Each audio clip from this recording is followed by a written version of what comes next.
Sa napakalakas na lindol na nangyari sa parte ng Davao mga idola sa Mindanao, ay maituturing ba natin ito na isang malaking pagsubok para sa lugar na ito, o ito ay isang malaking babala o paalaala para sa mga taong nakatira dito? Marami nga ang naniniwala at nagsasabi na nang dahil sa mga Duterte, lalong-lalo na nga mga idol kay dating Pangulong Duterte, na walang habas magsalita laban sa ating Panginoong Hesukristo at sa pagsasalita ng mga walang kwentang bagay sa ating mga kapwa Pilipino at sa sambayan ng Pilipino, na nagsasabi nga mga idol itong si dating Pangulong Duterte noon na sabay-sabay tayong mamatay at pumunta sa impyerno at huwag daw tayong matatakot dahil siya daw ay kasama natin. At malinaw na malinaw nga mga idol na mga pahayag na ito ay sinabi niya.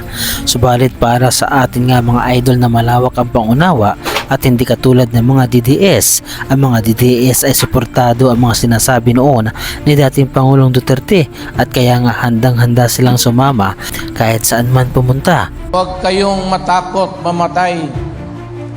Ako ang bahala sa inyo. Paano ka maka-concentrate na yun? Diyos mo pinako sa krus. Napakawala ng bilib. Ako ang Diyos tapos ipako mo ako. Putang ina. At kung ikaw nga mga idol ay isang mananampalataya sa ating Panginoong Hesukristo, ay hindi mo matatanggap ang mga pahayag na ito ni dating Pangulong Duterte, dahil lumalabas nga mga idol na kanyang minamaliit ang ating Panginoong Hesukristo at hindi siya naniniwala na ang ating Panginoong Hesukristo ay isang Panginoon. Kaya naman ang masasamang gawain, ang masasamang pananalita, ang masasamang mga sinasabi ni dating Pangulong Duterte ay nagbunga na sa kanyang lugar. At ang isa pa nga mga idol sa mga nakakabahala, ang mga supporters ni Duterte o ng mga DDS ay labis na naapektuhan ang pag-uutak at pag-uugali, katulad na lamang mga idol ng isang batang ito na sa murang edad ay nakakapagsalita na ng hindi pangkaraniwan na ng isang bata. Nakakilabot at nakakatakot dahil ang pahayag ng batang ito ay siya ay nananawagan na mamatay na daw ang lahat ng tao dito sa lugar o sa bansa natin, at kahit man lindulin ay handang-handa sila. Kaya naman mag-ingat tayo sa mga salita na ating mga binibitawan, lalong-lalo na nga mga idol sa mga trahedya na katulad nito. Huwag nating gawing biro ang bawat lumalabas sa ating bibig, dahil ang kahilingan ng isang batang ito ay kahit daw lindulin tayo ay handang-handa sila, basta suportahan lamang nila ang kanilang mga iniidolo na mga Duterte. Kaya naman wish granted ang batang ito at talaga namang nagkatotoo ang kanyang kahilingan na magkaroon ng isang lindol. Kamay-kamay tayo mamatay dito sa ating bansa! What the fuck?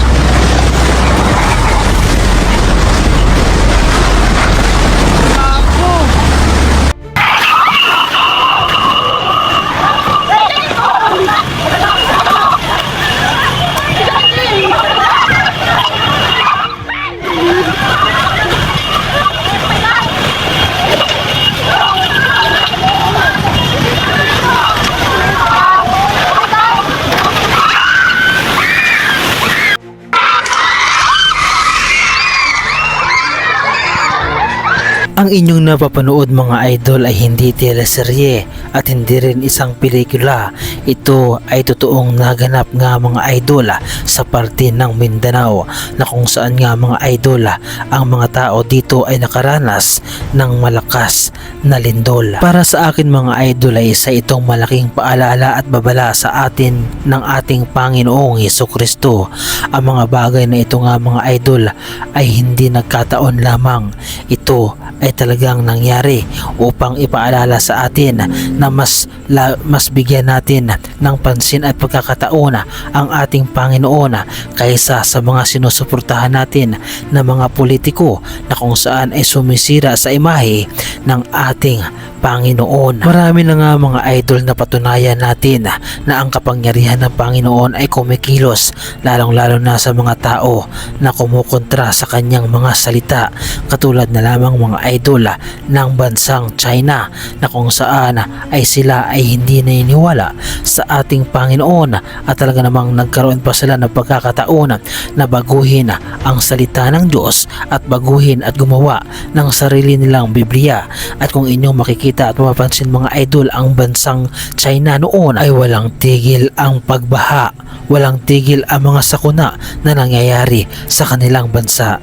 Kaya naman huwag nating hintayin na ang ating bansang Pilipinas ay matulad dahil sa mga politiko na ating sinasamba, sa mga politiko na ating sinusuportahan, katulad ng mga idol ng pamilyang Duterte, dahil makikita natin at maririnig mismo sa kanilang bibig kung paano sila magsalita ng masasama. Ang aking mga sinasabi mga idol tungkol sa mga Duterte ay hindi paninirang puri, hindi natin sila sinisiraan, bagkus sila ang gumagawa ng paraan at dahilan upang mapuna natin ang kanilang mga maling ginagawa.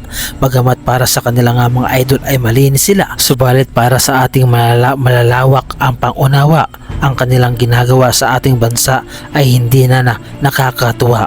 Biruin mo si dating Pangulong Duterte murahin at batikusin ng ating Panginoon at sa kanyang sinasabi noon na sumama na kayong lahat sa kanya sa impyerno, ay ito ay hindi magandang biro, dahil ipinapakita lamang niya na talagang siya ay hindi naniniwala sa ating Panginoong Jesucristo at mas naniniwala siya kay Satanas, na kung saan ay gusto niyang mapunta doon sa impyerno at gusto niyang siya ang maghari doon. Dalhin ko na lang kayo doon sa impyerno at huwag kayong matakot. Hintayin ko kayo doon. Doon na tayo lahat. Kaya lumiko na lang, sabay-sabay tayong mamatay dito sa ating bansa. O kaya lumingkol na lang, sabay-sabay tayong mamatay dito sa ating bansa. What the fuck?